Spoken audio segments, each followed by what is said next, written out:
حضرت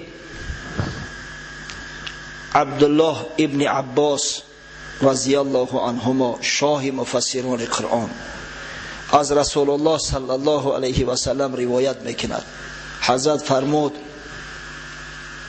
اتانی ربی فی احسن صوره، خداوند میگه آمد در نیکوترین صورت، خداوند دیدم به نیکوترین صورته.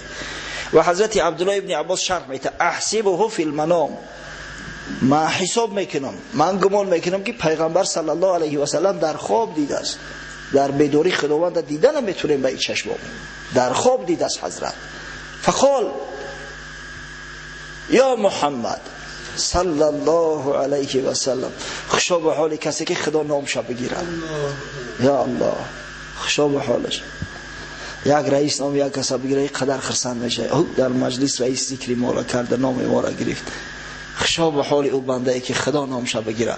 البته که خوشبخترین بنده های خدا محمد صلی الله علیه و سلم است که خداوند در قرآن هم محمد رسول الله گفته است. محمد که رسول خدا است.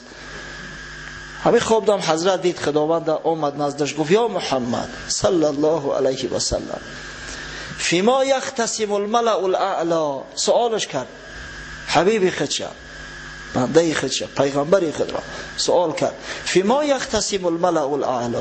گفت ای حبیبی من، تو میدانی که ملائکه های 7 آسمان در کدام موضوع با هم بحث میکنن؟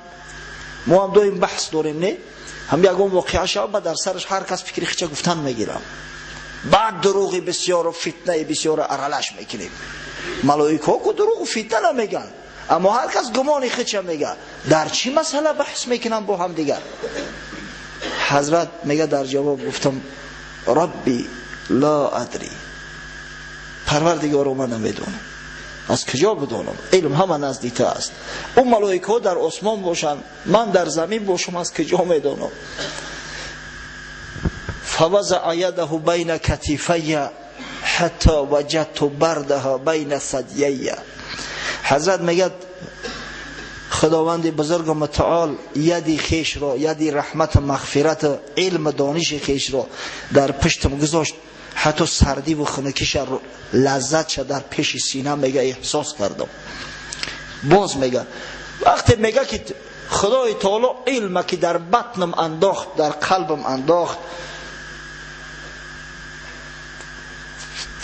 فعلمت ما بین المغرب و المشرق، دیگه هر علمی که در مغرب و مشرق بود همش برام آشکار شد.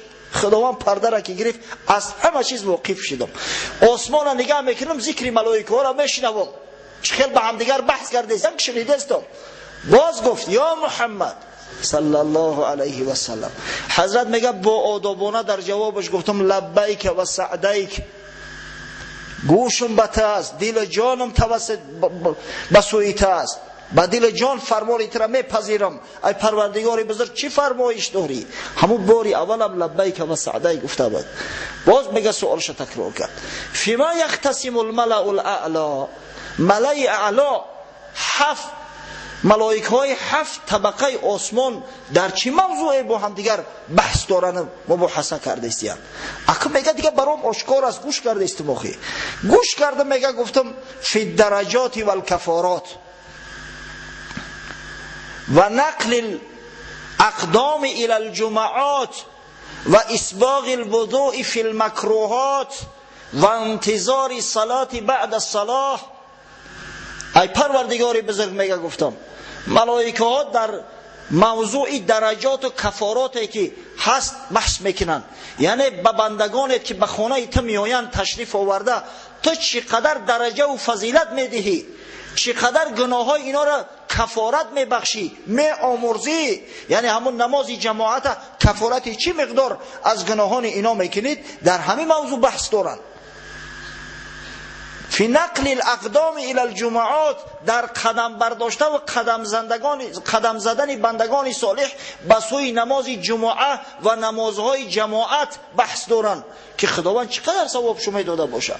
یک تاش میگه که 10 تا، یک نفرش میگه نه باید زیادتر بده 50 تا، یک تا دیگرش میگه نه 100 تا، یک تا دیگرش میگه شاید 700 تا باشه، آخر روز جمعه است. یکی دیگر رو جمع حسابی ما میکنه میگه 33 میلیون و 555 هزار ثواب شو میده. در همین موضوع بحث کرده سیم با هم دیگر. و اسباغ الوضوء فی المکروهات و فی روایت علی المکروهات. ملائکه ها در موضوع آن که وقتی که شخص مسلمان طهارت کامل میکنه، طهارت پره و خشرو میکنه،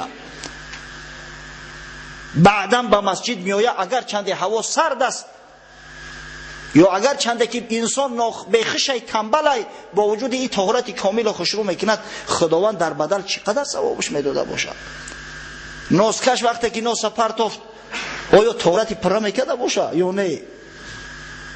آیا فقط به همین شستن دهن اکتفا میکنه یا که وضو میگیره؟ سبحان الله، اگر ببینه که طهارت ما کامل باشد، اسباغ الوضوء گفت از پیغمبر، طهارت کامل پره، ملائکه ها حتی بحث میگردن که سبحان الله این بنده به خاطر خدا، به خاطر عبادت خدا چه ششته است؟ آیا خداوند در عوض به این بنده چه مقدار ثواب میداده باشد؟ در همین موضوع بحث دارن میگن. و انتظار الصلاه بعد الصلاه، ملائکه ها بحث میکنن که یک مسجد آدم شیشته است منتظر نماز ایستادگیان، انتظار میکشند در مسجد، در بدل خدای تعالی به اینا چی میداده باشد؟ برای ملائکه ها را معلوم نیست.